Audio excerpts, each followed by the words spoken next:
Bom,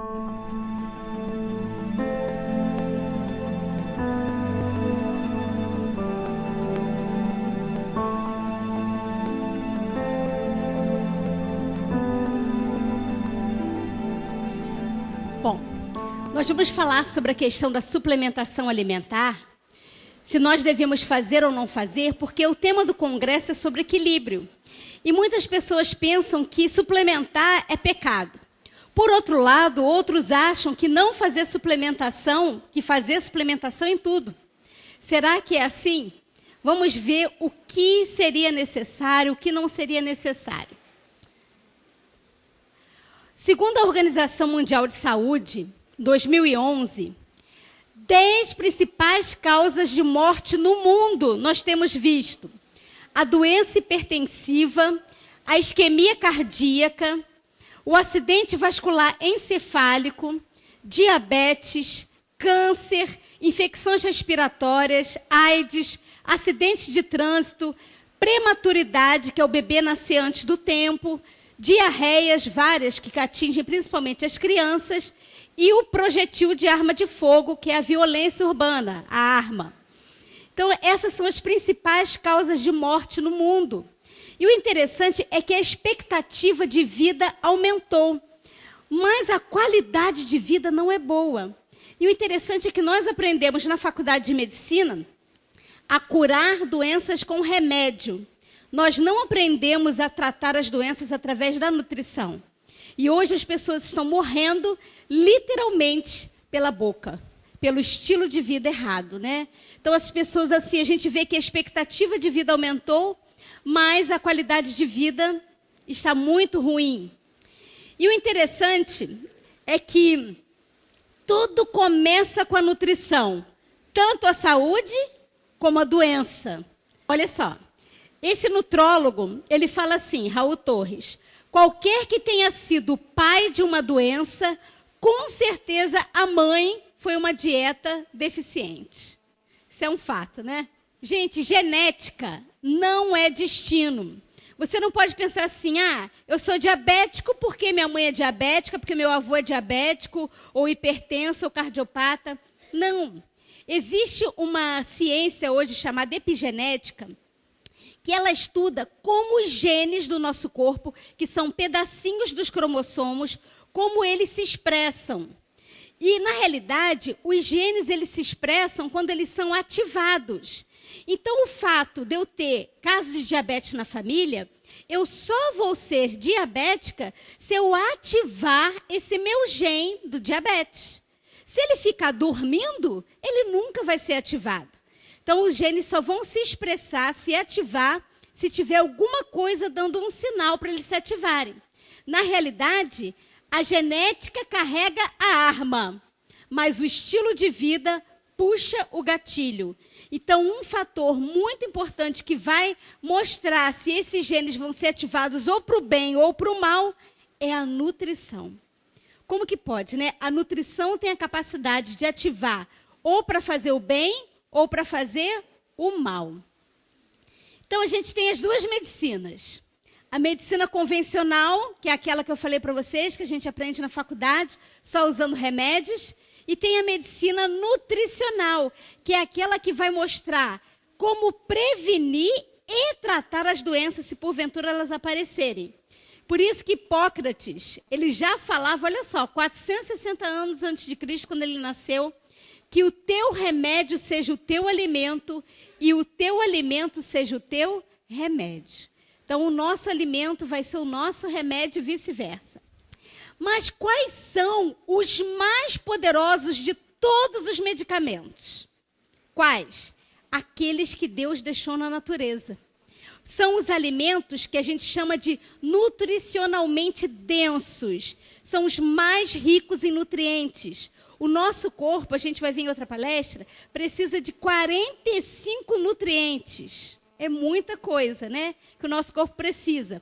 E quais são os mais nutricionalmente densos? Que são ricos em macro e micronutrientes. Tanto como vitaminas, minerais, antioxidantes, fitonutrientes. O brócolis, a couve, a rúcula, o espinafre, a cenoura. Eu numerei esses aqui primeiro, porque esses são os campeões de nutrição. Só para vocês terem uma ideia, só o espinafre tem cerca de 50 macro e micronutrientes. Só o espinafre. Fora o brócolis, que também é o segundo, né? E para outras coisas ele é o primeiro.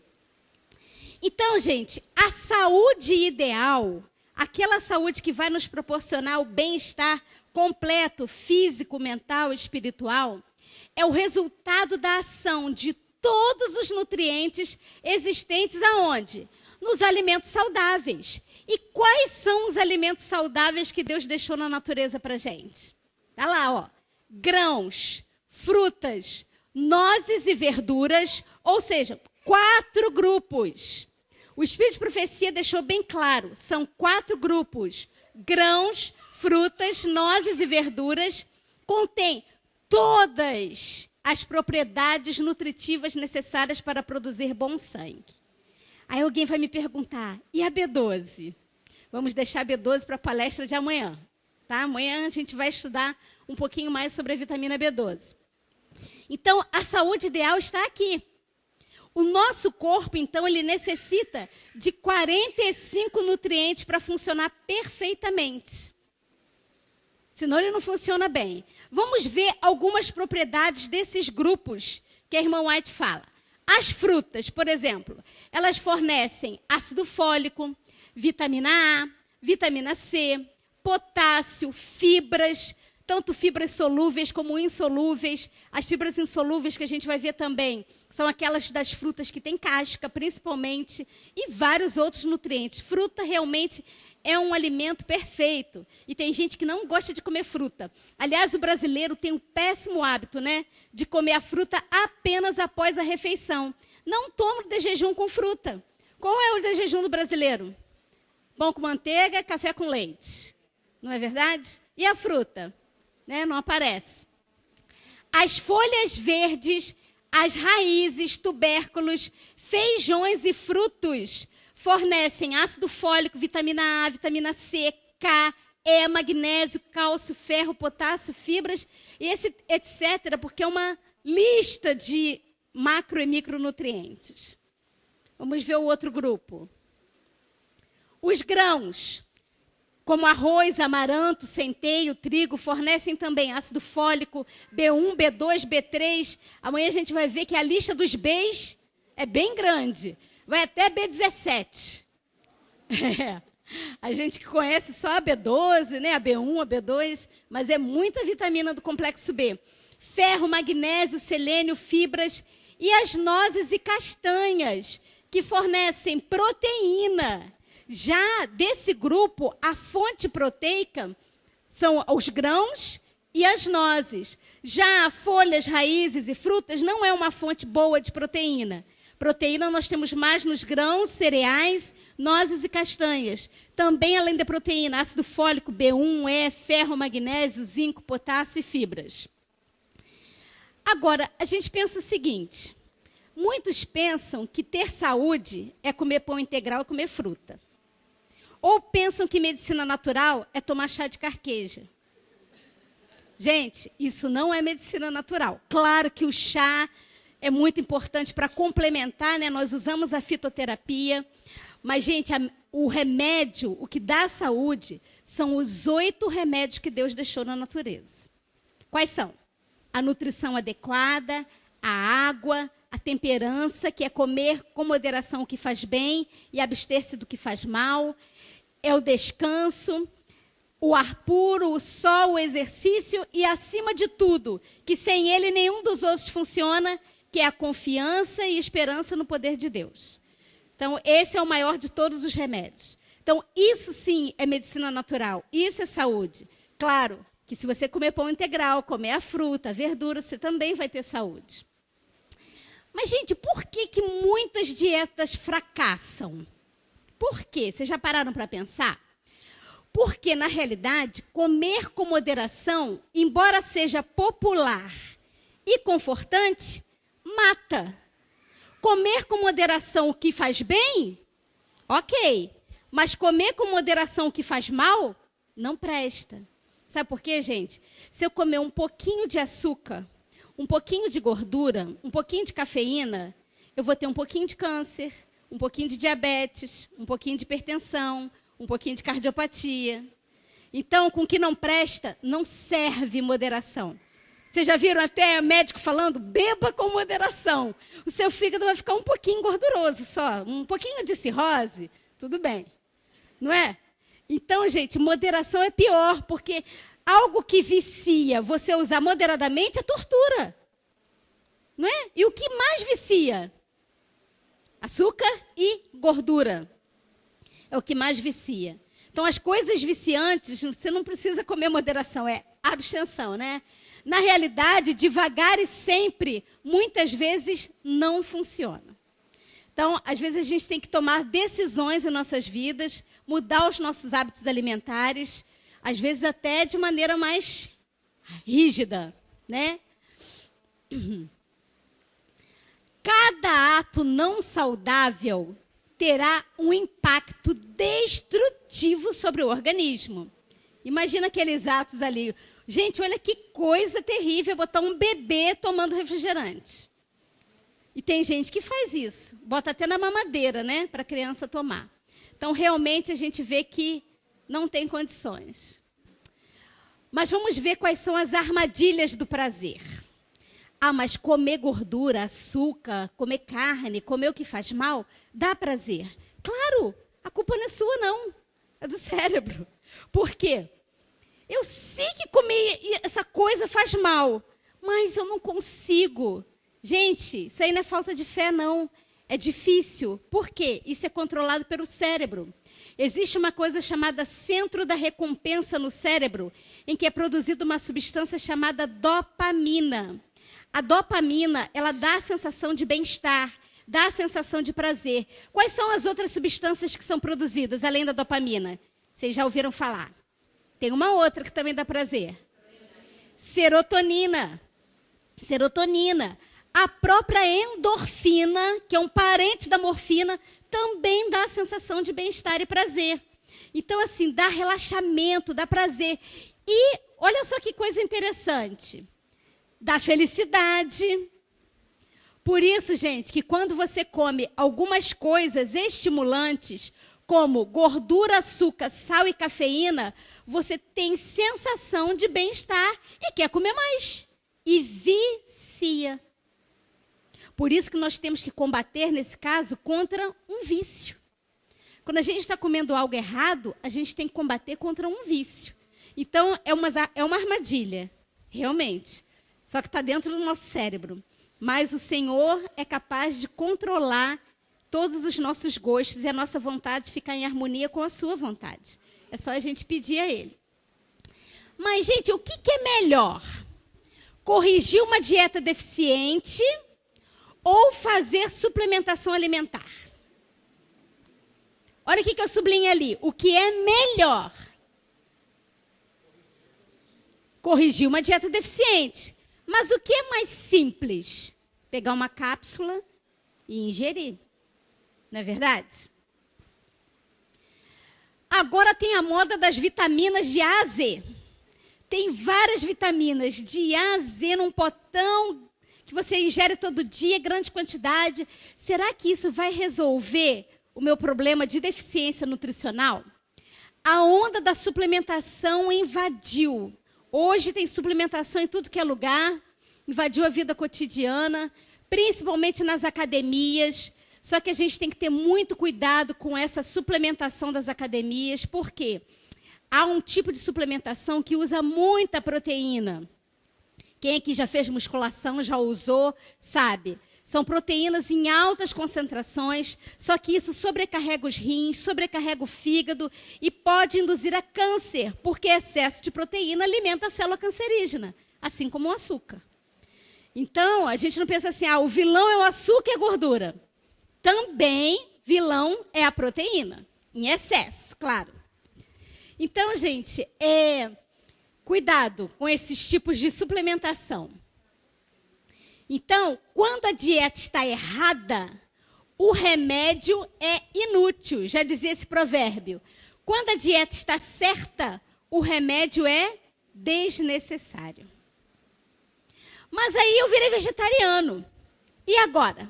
Como é que eu vou resolver minha questão de saúde? A pergunta vem, e o meu cálcio? De onde eu vou tirar o meu cálcio? Se eu não tomo mais leite? Minha B12 não existe em vegetal. E o meu ferro? Será que o vegetariano é anêmico? E os minerais? E meu ômega 3 e minha proteína, para onde vai? Essas, né, são as principais perguntas de quem vira vegano. Será que eu preciso suplementar para complementar aquilo que está na minha alimentação? Ah, mas seria tão mais fácil ingerir uma pequena cápsula todos os dias? E aí? O que a gente faz? Sim ou não? Mas todos os nutrientes que o corpo precisa estariam concentrados numa só cápsula? Vamos ver agora, então, tentar responder cada pergunta dessa. Vamos ver como é que fica a nossa proteína. Gente, para que serve a proteína? Qual é a função da proteína? Nós vivemos sem proteína no corpo? De jeito nenhum. Na nossa ingestão diária, nós devemos ingerir quantos % de proteína? Vocês sabem? Quantos por cento? 10% de proteína o adulto e 15% a criança, porque a criança está em fase de crescimento, desenvolvimento físico e psíquico, né? Mente, intelecto. Mas o adulto, apenas 10%. Então, vamos ver a importância da proteína. A proteína ela é a base de muitos hormônios, como, por exemplo, a insulina, que é o hormônio principal do pâncreas. Não só a insulina, mas vários hormônios são proteicos. As enzimas que quebram todas as reações no nosso corpo são praticamente quase todas proteicas. Tudo é proteína.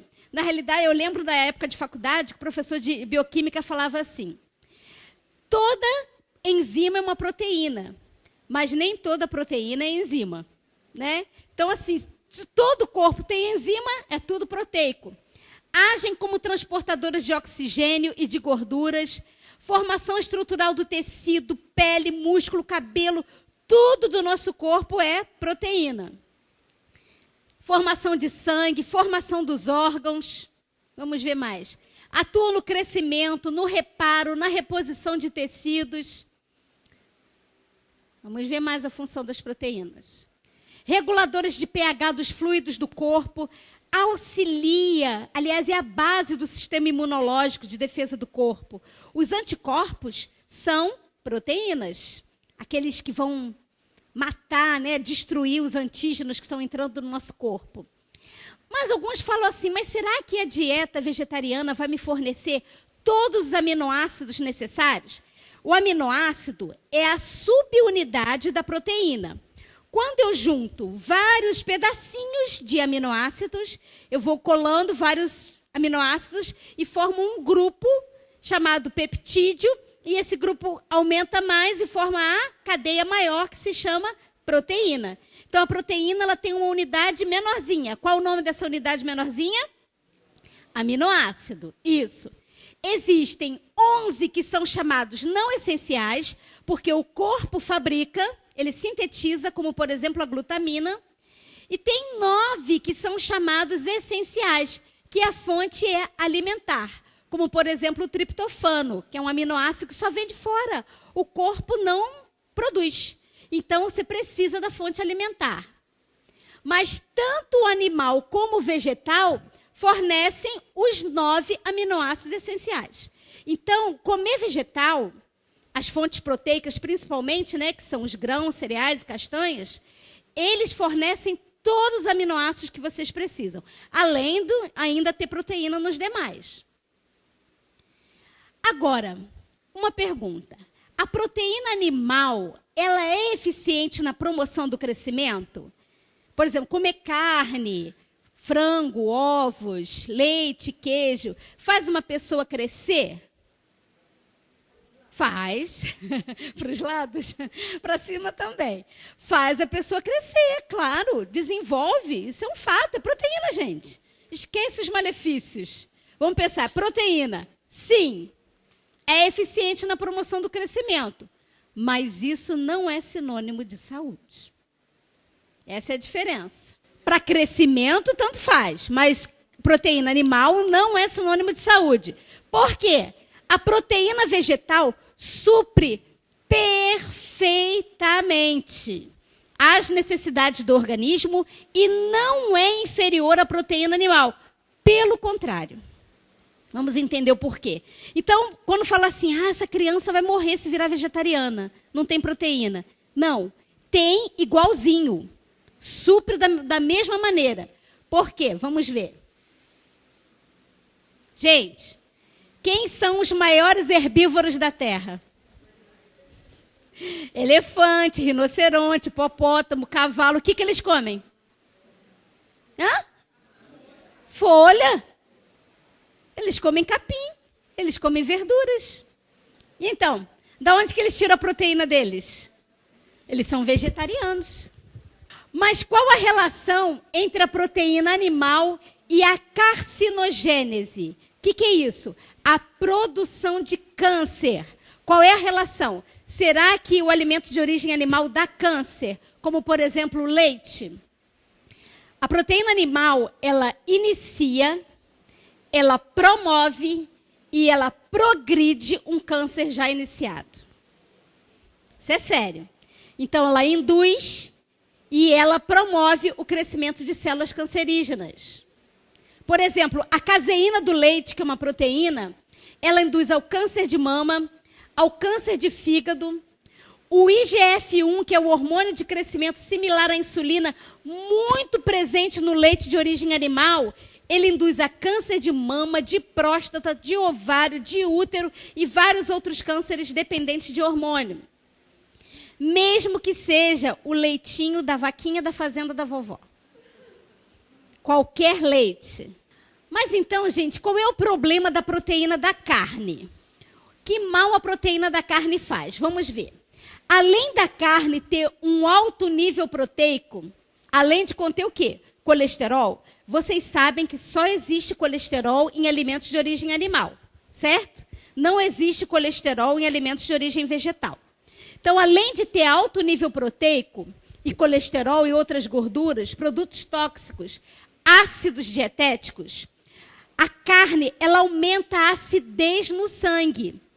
E não sei se vocês já ouviram falar que um sangue ácido é indutor de câncer. O câncer, ele só cresce em ambiente ácido. Se você alcalinizar o seu sangue, você não tem um ambiente ácido, né? Vai ter, pelo contrário, um ambiente alcalino. E isso faz com que o câncer não se desenvolva. Alta concentração de ferro M, nós já vamos ver a diferença de ferro M e não M. Além disso, um alimento muito proteico faz perder cálcio dos ossos. Olha só, se você comer excesso de proteína, esse excesso de proteína vai varrer o cálcio dos ossos. Por isso, gente, que hoje em dia descobriu-se que tomar leite dá osteoporose e não trata a osteoporose. Até pouco tempo atrás, os médicos falavam assim, tome bastante leite para as mulheres na menopausa, porque você vai ter cálcio para tratar a sua osteoporose. Ok, ele é rica fonte de cálcio. Só que esquecem que ele é rica fonte de proteína, e essa proteína vai varrer o cálcio do osso. Então, ele põe, ele tira.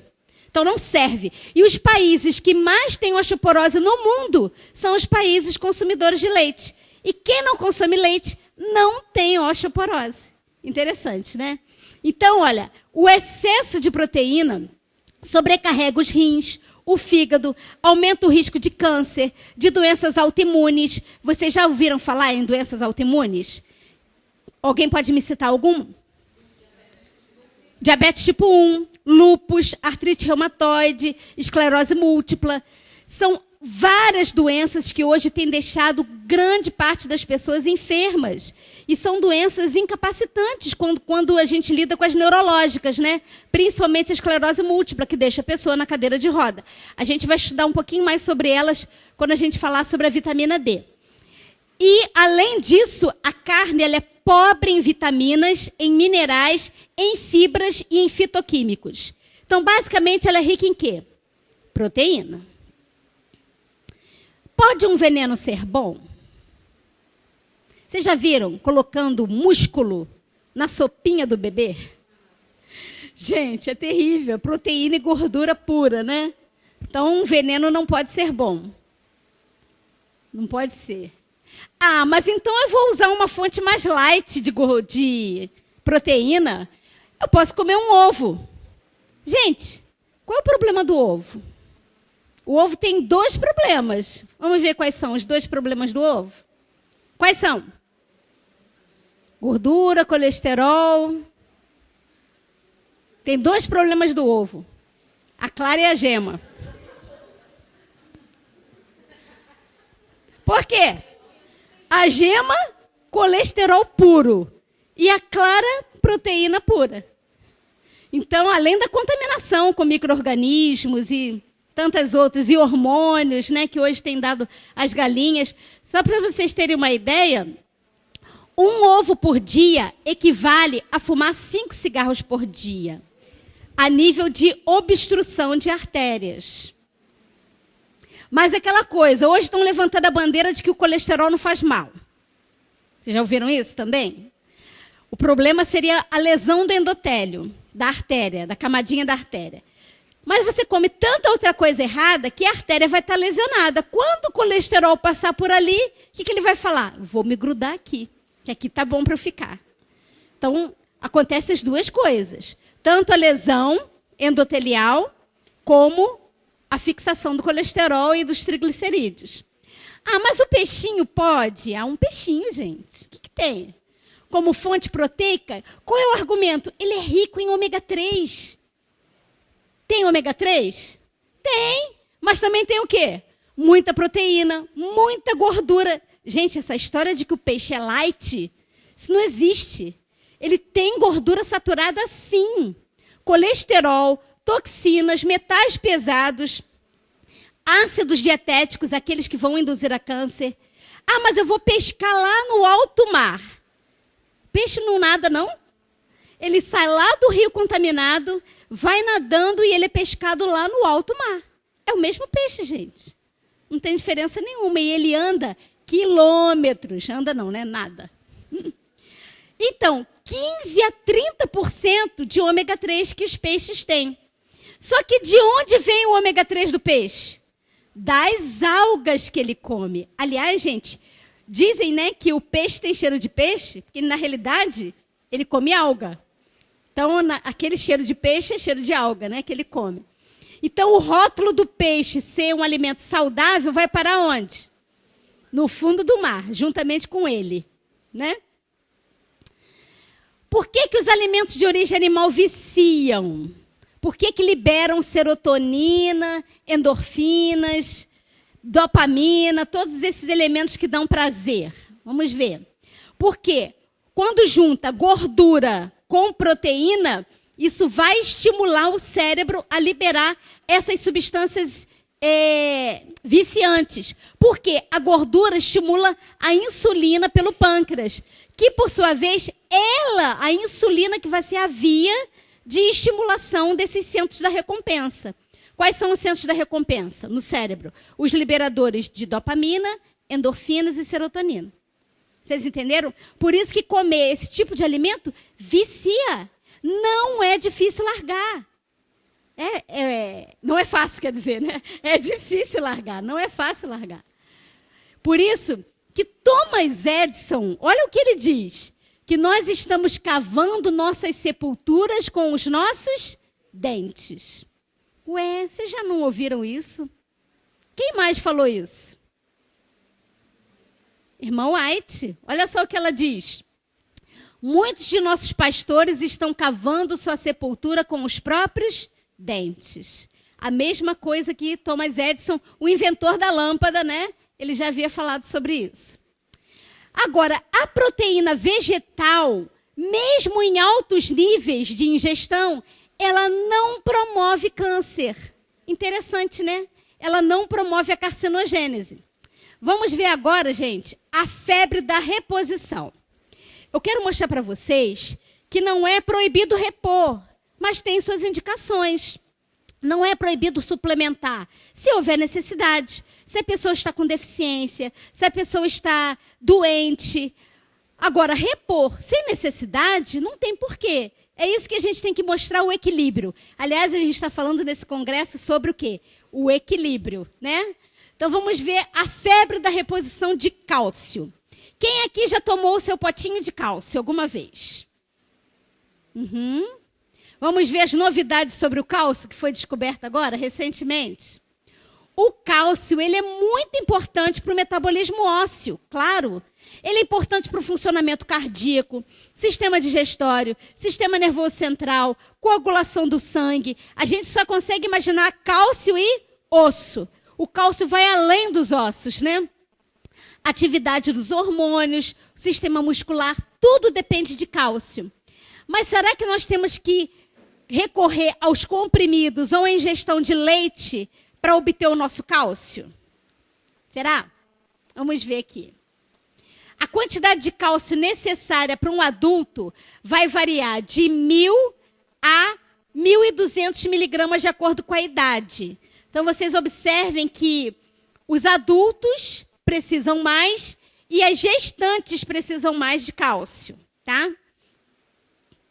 Agora, olha esse estudo. Quem toma cálcio agora fica de orelha em pé. Esse estudo aqui é tremendo. Uma meta-análise de 11 estudos mostrou o aumento do risco de infarto do miocárdio e acidente vascular encefálico, que é o derrame cerebral, em quem usa cálcio não associado à vitamina D. Então, eles pegaram alguns pacientes, né? Alguns, 11.921 pacientes. Eles foram acompanhados durante 4 anos e eles suplementavam 500 miligramas de cálcio, que é esse que todo mundo toma aí para osteoporose, na menopausa. E o risco de infarto aumentou em 30%. Gente, é muita coisa. Então, hoje a novidade não é mais repor cálcio. É repor o quê? A vitamina D. Porque você repondo a vitamina D, se você tiver deficiente, ela vai absorver o cálcio do próprio alimento, do próprio organismo, né? Aquele cálcio que vem da fonte alimentar. E de onde vem o cálcio dos grandes herbívoros da terra? Né? Que a gente já viu o rinoceronte, o elefante, o hipopótamo. Eles bebem leite só quando eles são bebezinhos, né? E depois, eles tiram da onde? Do alimento vegetal. Agora, olha o que fala Albert Einstein. Esse famoso cientista, ele diz o seguinte: nada beneficiará tanto a saúde humana e aumentará as chances de sobrevivência da vida na Terra quanto a evolução para uma dieta vegetariana. Ele já falava sobre a dieta vegetariana, os benefícios. Vamos ver aqui uma coisa interessante sobre a biodisponibilidade de cálcio. Vocês já ouviram falar desse nome grandinho? Biodisponibilidade? O que isso significa? Não é tão necessária a quantidade que esse alimento vai ter de cálcio, mas o quanto que ele vai fornecer disponível. Porque ele pode ter muito cálcio, mas esse cálcio ser o quê? Varrido, como a questão do leite. Olha, o leite tem 113 miligramas de cálcio, mas olha a biodisponibilidade dele, 32% apenas. Em comparação com o brócolis, que é o campeão de fornecimento de cálcio, ele, embora tenha apenas 86 miligramas, mas olha a biodisponibilidade do brócolis, 61%. Isso significa que você ingere muito mais cálcio quando você come brócolis do que como você toma leite. Interessante, né? Então, assim, o brócolis, né, repolho, essa aqui é a lista, né, daqueles que dão maior quantidade de cálcio disponível. Então, o leite é o quê? Alimento ou veneno? O que vocês acham? Hã? Da mãe. Ou o bezerro na vaquinha, né? Cada bebezinho na sua espécie, né? Mas ele, então, se você ingerir um leite de origem animal, então você está trazendo, na realidade, veneno para o seu corpo. Só para vocês terem uma ideia, o leite de vaca causa mais de 100 doenças no corpo humano. Todas as ites, o que são ites? Inflamações. Gastrite, sinusite, rinite, otite, cistite, tudo que é ite. Todos os omas são o quê? Tumores. câncer de mama, câncer de próstata, câncer de ovário, principalmente os cânceres dependentes de hormônio, doença de Parkinson, várias outras doenças, até acne, sem contar a contaminação que hoje ele tem, né? Contaminação com micro-organismos, até soda cáustica hoje colocam no leite. Água oxigenada e por aí vai.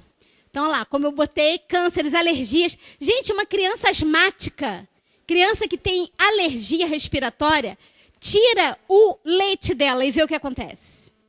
É só tirar o leite. Nós tivemos alunos aqui que, quando vieram estudar, tinham asma frequente.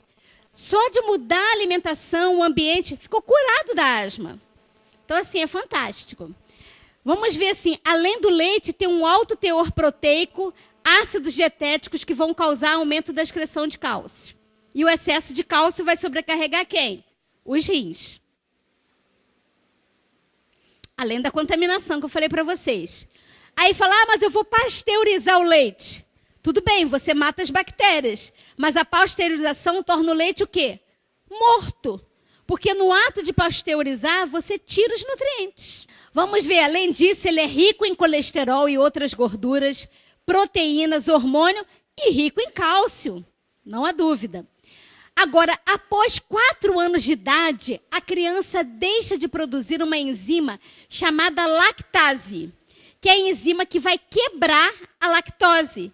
O interessante é que essa quebra se faz lactose, quebra em galactose-glicose. Depois de 4 anos, diminui muito essa lactase no nosso corpo.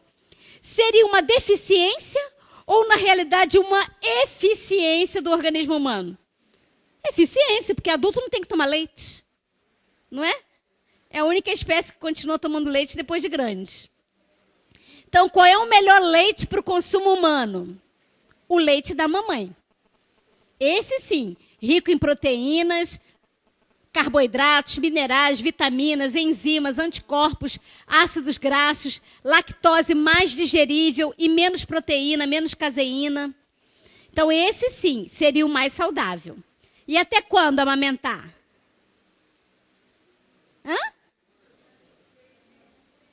2 anos. Esse é o ideal. Aqui, de novo, os alimentos ricos em cálcio.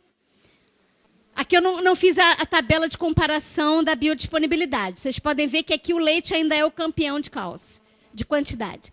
Mas aí eu posso comer um queijinho, não posso? De Minas? Sim ou não? O que vocês acham? Mas ele é fonte de cálcio. Tem mais colesterol que um bife. Olha só. Grande fonte de gordura saturada e caseína.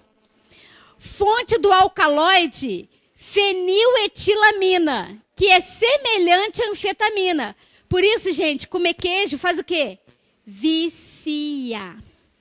Gente, quando eu parei de comer carne, eu picava queijo em todas as refeições. Era a minha carne. Picava queijo no de jejum, no almoço, na janta, na tarde, o dia inteiro comendo queijo. Por quê? Vicia, né? Porque libera a substância dopamina no cérebro. É uma mina de opioides, né? De opiáceos. Altamente processado o queijo, né? Leva aditivos, conservantes, corantes, espessantes e alto teor de sal, principalmente de sódio. Induz a enxaqueca, artrite reumatoide, câncer de próstata, câncer de mama, câncer de ovário. Será que é tudo isso mesmo? O que a irmã White fala? O queijo nunca deve ser introduzido no estômago. Ela ainda diz, o queijo é ainda mais objetável, é totalmente impróprio como alimento.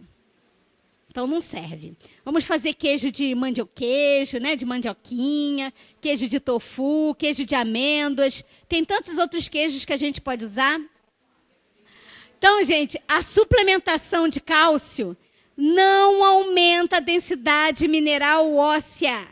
Gravem isso. Não vai melhorar a tua osteoporose, nem vai reduzir o risco de fraturas. E ainda pode levar ao perigo da hipercalcemia, com depósito onde não se deseja, que é nos rins e nas artérias. Então, comer é uma necessidade, mas comer com inteligência é uma arte. Né? Isso aqui é muito boa essa frase. Ah, mas se eu não comer carne, eu vou ter anemia? Será que eu preciso fazer reposição de ferro? O que vocês acham? O vegetariano precisa repor ferro?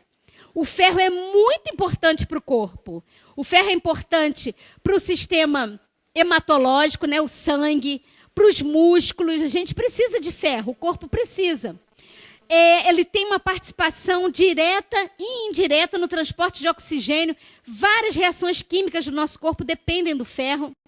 Só que existem 2 tipos de ferro. Preste atenção nisso, que isso aqui é muito interessante. A primeira coisa que as pessoas falam quando você para de comer carne é que você não vai ter o ferro M. Realmente, o ferro de, entre aspas, melhor qualidade, mais biodisponível, é o ferro chamado M. E ele só existe no alimento de origem animal. O ferro não M tem tanto no animal como no vegetal.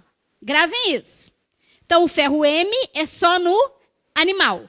E o não M, que é considerado um ferro não muito bom, assim, bom no sentido de corrigir anemias, ele tem no vegetal e no animal.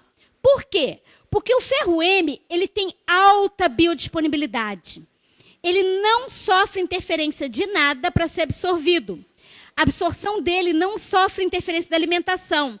Por exemplo, já o ferro não M, se eu comer uma refeição muito proteica e muito gordurosa, pode atrapalhar a absorção desse ferro.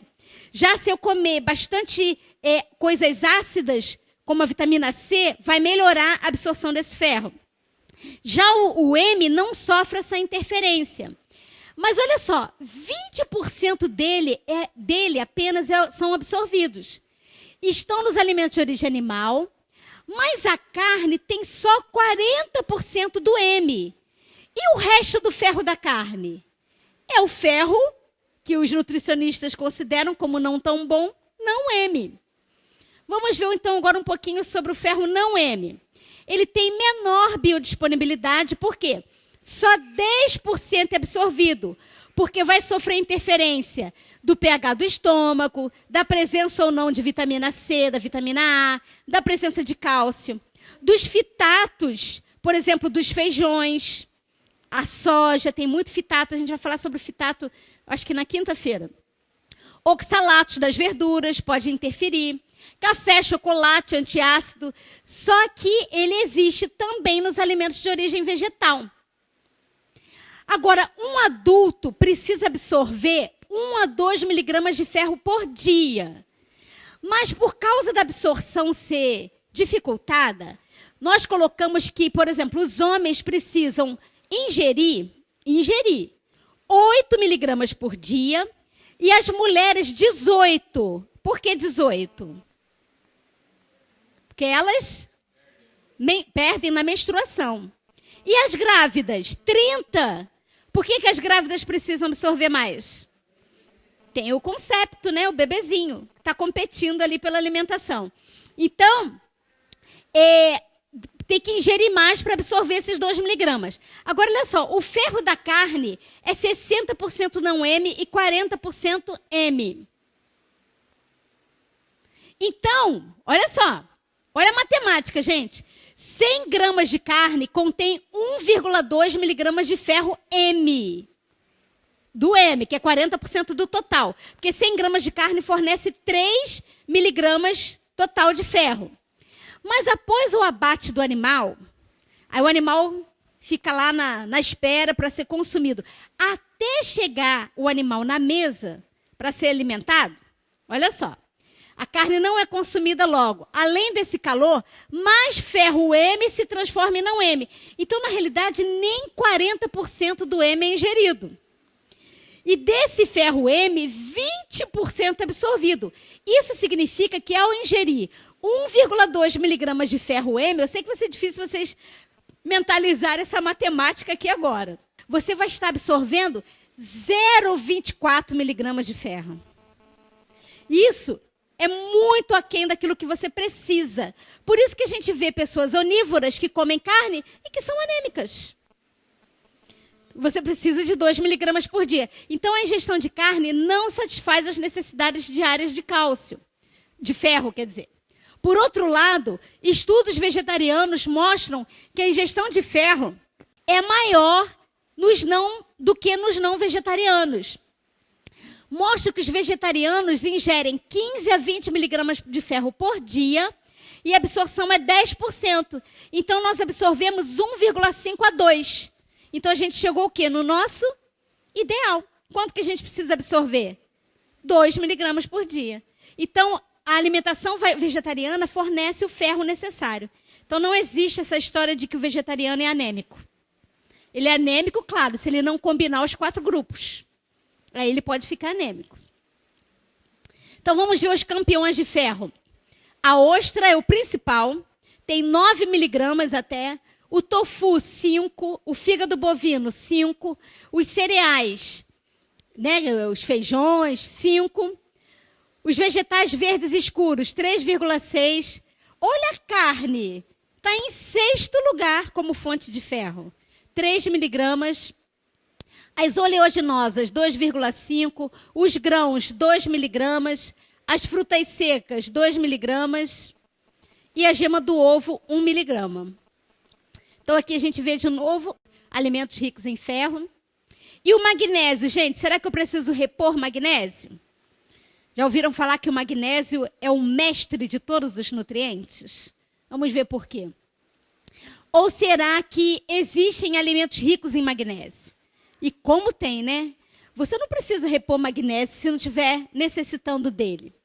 Olha, de novo, os campeões em magnésio. Vocês vão ver aqui em vários nutrientes, o topo está em brócolis e espinafre. Esses são os principais alimentos ricos em mineral. Couve, rúcula, agrião, repolho, batata, arroz e por aí vai. Até chegar nas sementes. Ele é o mestre dos minerais, por quê? Ele participa de mais de 300 reações do nosso organismo. Mais de 300 reações. Mais da metade dele está nos ossos. Muito do restante está nos músculos, nos tecidos moles, com somente 1% no fluido extracelular. Gente, sem magnésio não tem vida aeróbica para a célula. Por quê? O magnésio é muito importante para a mitocôndria. Vocês lembram da época de escola? Quem é a mitocôndria? O que ela faz na célula? Respiração celular. E não há respiração celular sem magnésio. Então, o magnésio dá energia. Ele ajuda a vitamina D a deslocar o cálcio ingerido para os ossos. Então, não adianta você repor vitamina D se você não tiver uma fonte boa de magnésio. Ação na contração muscular, na coagulação do sangue, no sistema imunológico de defesa do corpo, na integridade do sistema nervoso central, do sistema cardiovascular, evita arritmias, abaixa a pressão arterial. Gente, o magnésio é fantástico. E precisa tomar o comprimido? Basta ingerir aqueles alimentos ali, né, que estão na lista. Proteção contra hipertensão e ajuda a regular o sono, tá? Por quê? Ele ajuda na produção da melatonina. Se vocês estiverem com esses sintomas que eu vou projetar aqui agora, vocês podem estar com baixa de magnésio. Vamos ver. Ansiedade, pânico, depressão, insônia, hiperatividade, estresse, convulsão, doença cardíaca, trombose, pressão alta, arritmia. Tudo isso pela falta do magnésio. Cálculo renal, cistite de repetição, diabetes, cansaço crônico, prisão de ventre, TPM, quem aqui não tem, né? Pré-eclâmpsia na grávida, cólica menstrual, infertilidade, osteoporose, dores musculares, fraqueza muscular, enxaqueca e morte súbita por falta de reservas. Vocês já ouviram falar que pessoas que fazem sauna diária podem morrer na sauna? Por quê? Perde muito magnésio no suor. E a pessoa pode cair dura lá dentro da sauna. E morrer por falta de magnésio. E o fósforo, gente? O fósforo, a gente sempre ouviu falar que o fósforo é bom para o quê? Para o cérebro. Mas como é que eu vou suprir esse mineral? comendo palito de fósforo? Não, né? Vamos ver. Cereais, leguminosas, castanhas. Leguminosas são os feijões, tá? Amêndoas, sementes, tofu, feijão, amendoim, pão integral, batata, brócolis e cenoura. Esses são as principais fontes de fósforo. Qual a função do fósforo? Fortalece os ossos também. É o segundo mineral mais abundante do corpo. Ele também está combinado nos ossos e nos dentes. Faz parte do nosso DNA e RNA. Então, ele faz parte da nossa genética. É importante para o crescimento. Formação de todas as membranas das nossas células. Se alguém procura saúde, pergunta-lhe primeiro se está disposto a evitar no futuro a causa da doença. Caso contrário, abstém-se de o ajudar. Sócrates já havia falado isso. É trabalho perdido ensinar o povo a volver-se para Deus como aquele que cura as enfermidades, a menos que seja também ensinado a renunciar a hábitos nocivos. Para que recebam sua bênção e, em resposta à oração, devem cessar de fazer o mal e aprender a fazer o bem. Que interessante, né? Vamos ver aqui, passar rapidamente a vitamina C. Ela é rica nesses alimentos aqui, principalmente as frutas cítricas. Ela é importante para a formação dos tecidos, fortalecimento dos ossos. O meu tempo acabou, vou ter que passar aqui rápido. A vitamina B9, vocês já ouviram falar? Que é o ácido fólico. Muito importante para a formação fetal, para não dar má formação no feto. Formação da hemoglobina do sangue. Então, a grávida precisa repor ácido fólico, pelo menos nos 3 primeiros meses de gravidez. Importante na prevenção do mal de Alzheimer, doenças cardiovasculares. Quais as fontes de ácido fólico? As principais. Todos os alimentos de origem vegetal. Então, principalmente as verduras de folha verde escura. De novo, quem é o campeão? Brócolis e espinafre. De novo, as frutas cítricas, amêndoas, lentilhas e por aí vai. Quando que é necessário suplementar ácido fólico? Gestantes, Alzheimer e Parkinson e doenças autoimunes.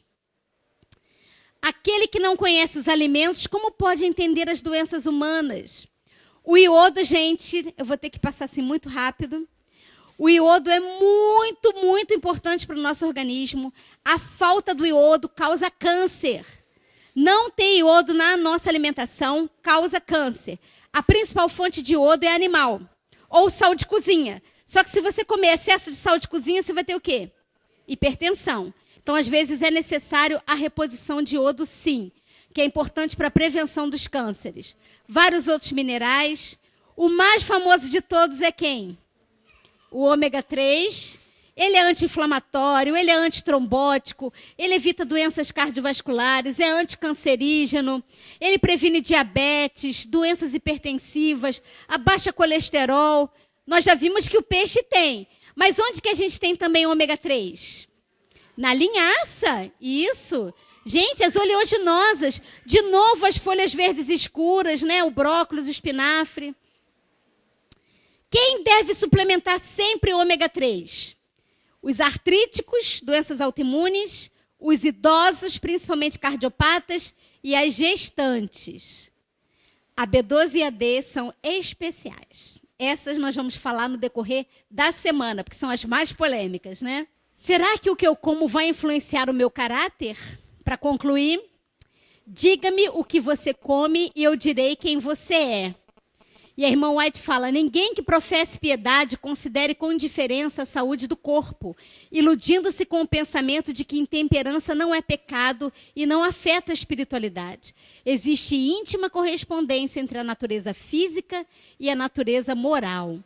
Então, nós temos que achar o equilíbrio. Né? O equilíbrio entre repor e não repor. Então, não é proibido suplementar. Mas suplementar quando? Quando houver necessidade. Se nós vivermos o ideal de Deus, nós não vamos precisar suplementar, né? Que é morar no campo, subsistir dos alimentos da terra, mais simples. O perigo de uma alimentação errada jamais serão evitados pelo consumo de suplementos. E nós, de novo, vivemos os 4 grupos que a irmã White fala. Cereais, frutas, nozes e verduras constituem o regime dietético escolhido por nosso Salvador. Que Deus nos abençoe a fazer a escolha correta e utilizar esses nutrientes da maneira que vai nos dar saúde plena, física, mental e espiritual. Vamos então orar e qualquer dúvida depois vocês me procurem lá fora. Querido Deus, bondoso Pai, que habita nas alturas dos céus, te agradecemos, Senhor, por todas as dádivas que o Senhor tem derramado em nossas vidas, pelas orientações que o Senhor tem nos dado a respeito da nossa saúde, e que possamos, Senhor, aprender contigo a viver o seu ideal, que é morar no campo, sobreviver dos alimentos mais simples que a terra nos fornece, que possamos, Senhor, viver em harmonia com a tua santa vontade, para que possamos ter saúde plena, física, mental e espiritual. Senhor, sabemos que a maneira como temos nos alimentado, temos vivido o nosso estilo de vida errado, não tem honrado a tua causa, mas pedimos que o Senhor venha nos mostrar e colocar em nossas mentes a necessidade de mudança.